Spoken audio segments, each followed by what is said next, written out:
നിങ്ങളുടെ ഇഷ്ട പരമ്പരകൾ എക്സ്ക്ലൂസീവായി സൺ നെക്സ്റ്റ് ആപ്പിലൂടെ തികച്ചും ഫ്രീ ആയി ഇപ്പോഴേ ആപ്പ് ഡൗൺലോഡ് ചെയ്യൂ. അങ്ങനൊന്നും പറയല്ലേ. ഇവക്ക് നഷ്ടപ്പെടാനൊന്നുമില്ല. ഞാൻ ഈ നാട്ടിൽ അറിയപ്പെടുന്ന ഒരാളല്ലേ. ചീത്തപ്പേര് എനിക്കാ ഉണ്ടാവുക. സ്വപ്നെ, നീ പോവാൻ നോക്ക്. നമുക്ക് വീട്ടിലെത്തിയിട്ട് സംസാരിക്കാം.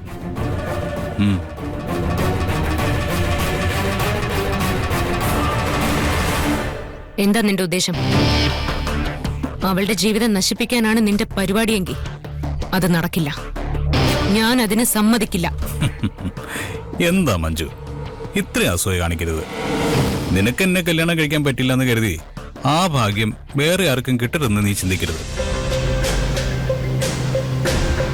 ഞാൻ അവളെ കല്യാണം കഴിച്ച് പൊന്നുപോലെ നോക്കിക്കോളാം. എന്താ, വിശ്വാസമില്ലേ? ഇല്ലെങ്കിൽ വേണ്ട. അല്ലെങ്കിലും നിന്നെ വിശ്വസിപ്പിക്കേണ്ട ആവശ്യം എനിക്കില്ല. എനിക്ക് സ്വപ്നയെ മാത്രം വിശ്വസിപ്പിച്ചാൽ മതി. പാവം, അവൾ എന്നെ കണ്ണു അടച്ച വിശ്വസിക്കുന്നത്.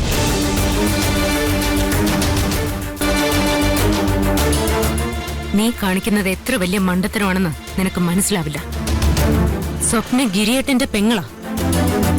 അവളെ എന്തെങ്കിലും തരത്തിൽ നീ വിഷമിപ്പിച്ചു എന്ന് അറിഞ്ഞോ, ഗിരിയേട്ടൻ നിന്നെ കൊല്ലാൻ പോലും മടിക്കില്ല. എനിക്ക് എന്റെ ഭർത്താവ് കൊലക്കുറ്റത്തിന് ജയിലിൽ പോകുന്നത് കാണാൻ താല്പര്യമില്ല. അതുകൊണ്ടാ ഞാൻ മാന്യമായിട്ടുള്ള ഭാഷയിൽ പറയുന്നത്. സ്വപ്നയുടെ പിന്നാലെയുള്ള നടത്തം നിർത്തിക്കോ. ഇല്ലെങ്കിൽ നീ ഒരുപാട് അനുഭവിക്കും.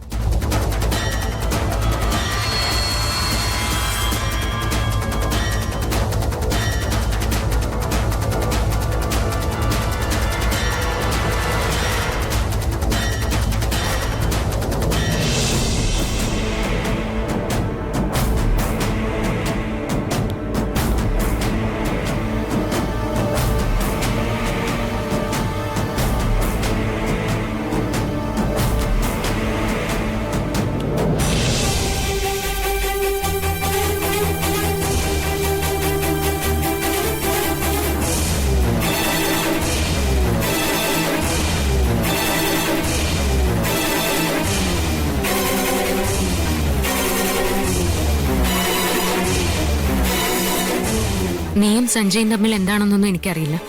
പക്ഷെ ഒരു കാര്യം ഞാൻ പറയാം, ഇത് നിന്റെ നല്ലതിനല്ല. നല്ലതെന്താ ചീത്ത എന്താന്നൊക്കെ എനിക്കറിയാം. നീ അതിനെ പഠിപ്പിക്കാൻ വരണ്ട.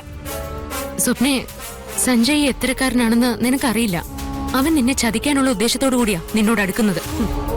സഞ്ജയ് ഇത്രയും വലിയ ചതിയനായിട്ടാണോ നീ അവനെ കല്യാണം കഴിക്കാൻ തയ്യാറായത്?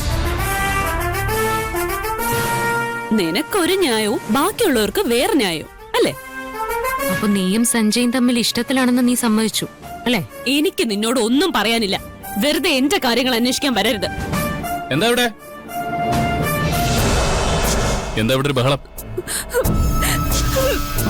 എന്താ, എന്തിനാ മോളെ കരയുന്നത്? കാര്യം എന്താണെന്ന് പറ സ്വപ്നെ. നീ എന്താ എന്റെ മോളോട് പറഞ്ഞത്? അമ്മൻ, ഞാൻ കണ്ണി കണ്ടവന്മാരുടെ അഴിഞ്ഞാടി നടക്കുമെന്ന് മഞ്ജു പറയുന്നു.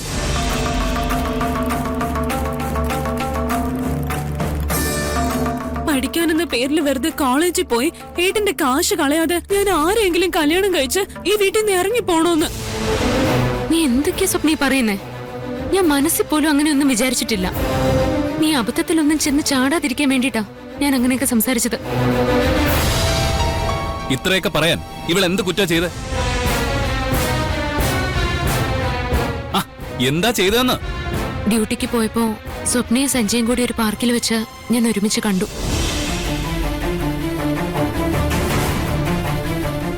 ആ പാർക്ക് കപ്പിൾസ് സ്ഥിരമായിട്ട് പോകുന്ന സ്ഥലോ.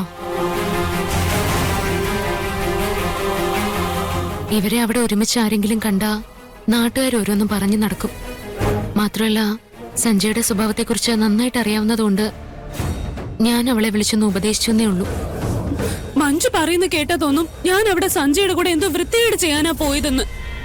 സത്യത്തിൽ ഞാൻ അവിടെ എന്റെ ഒരു കൂട്ടുകാരിയെ കാണാനാ പോയത്. അവളെനിക്കൊരു ബുക്ക് തരാന്ന് പറഞ്ഞിരുന്നു. ആ വഴി പോയ സഞ്ജയ് എന്നെ കണ്ടപ്പോ ഇങ്ങോട്ട് വന്ന് സംസാരിച്ചു. ഇത്രേ ഉണ്ടായുള്ളൂ.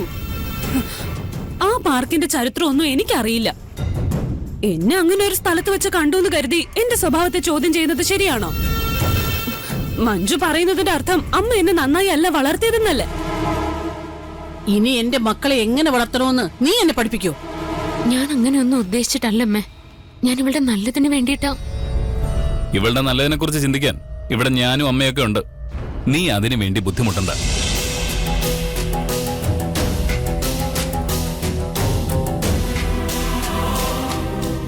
എന്റെ അനിയത്തെ എനിക്കറിയാം. ഇവൾ ഈ കുടുംബത്തിന്റെ പേര് കളയുന്ന ഒന്നും ചെയ്യില്ല. ഇവൾ ഇതൊക്കെ എന്തിനാ ചെയ്യുന്നതെന്ന് എനിക്ക് നന്നായിട്ട് അറിയാം. സഞ്ജയിന് ശരിക്കും വിവാഹം കഴിക്കാനിരുന്നത് ഇവളാണല്ലോ. അവനെ ഭർത്താവായി കിട്ടാത്തതിന്റെ നഷ്ടബോധം ഇവൾക്കുണ്ടാവും.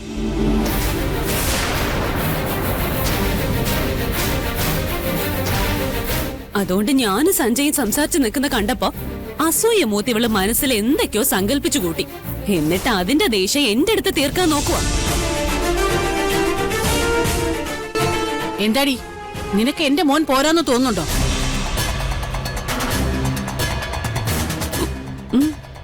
ഉണ്ടെങ്കിൽ ഇപ്പൊ ഈ വീട്ടിൽ നിന്ന് നീ ഇറങ്ങിക്കോണം. അമ്മേ, ഞാൻ അങ്ങനെയൊന്നും ചിന്തിച്ചിട്ട് കൂടിയില്ല. ഞാൻ സ്വപ്നയ്ക്ക് വേണ്ടി.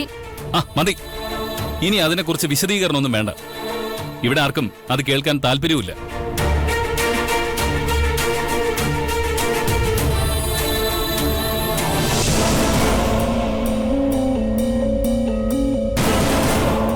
മോളെ സ്വപ്നെ, മഞ്ജു പറയുന്നതൊന്നും ഞാൻ വിശ്വസിച്ചിട്ടില്ല. എന്നാലും നീ സഞ്ജയുമായി ഒരു അകലം പാലിക്കുന്നത് നല്ലത്. നമ്മുടെ നാട്ടുകാര് കഴുത്തിന് ചുറ്റും നാക്കുള്ളവരാ. നിങ്ങളെ ഒരുമിച്ച് കണ്ട എന്തെങ്കിലും കഥ അടിച്ചിറക്കാൻ അവർക്കധികം സമയമൊന്നും വേണ്ട. അങ്ങനെ എന്തെങ്കിലും സംഭവിച്ചാൽ അതിന്റെ ചീത്തപ്പേര് നിനക്ക് മാത്രമല്ല, സഞ്ജയ്ക്കും ഗോപാൽജിക്കും ഉണ്ടാവും. നമ്മൾ കാരണം ഗോപാൽജിക്ക് അങ്ങനെ ഒരു വിഷമം ഉണ്ടാവരുത്. മോൾക്ക് ചേട്ടൻ പറഞ്ഞത് മനസ്സിലായോ? മനസ്സിലായി. വാ.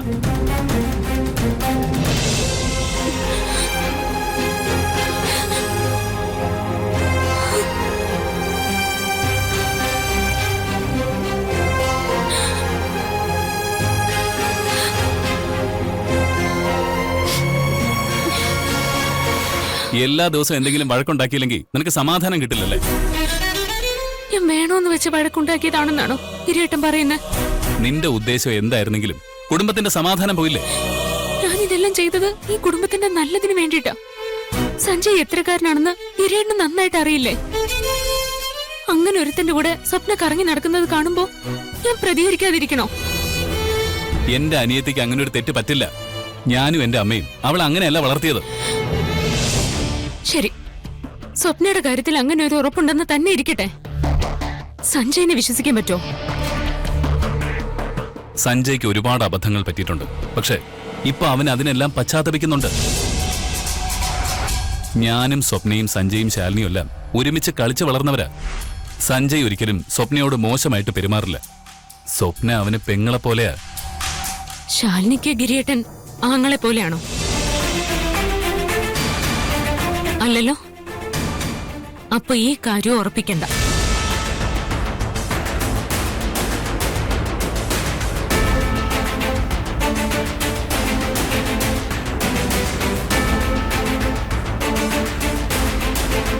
സഞ്ജയിനെ ഇങ്ങനെ കണ്ണടച്ച് വിശ്വസിക്കരുത്.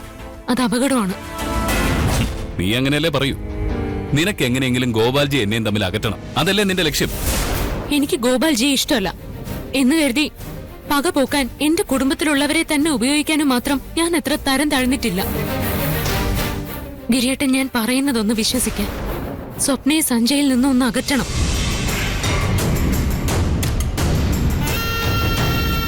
ഞാനൊരു കാര്യം ചോദിച്ചാ നീ സത്യം പറയൂ. സ്വപ്ന പറഞ്ഞതുപോലെ നിനക്ക് സഞ്ജയ് കല്യാണം കഴിക്കാൻ പറ്റാത്തതില് വിഷമമുണ്ടോ?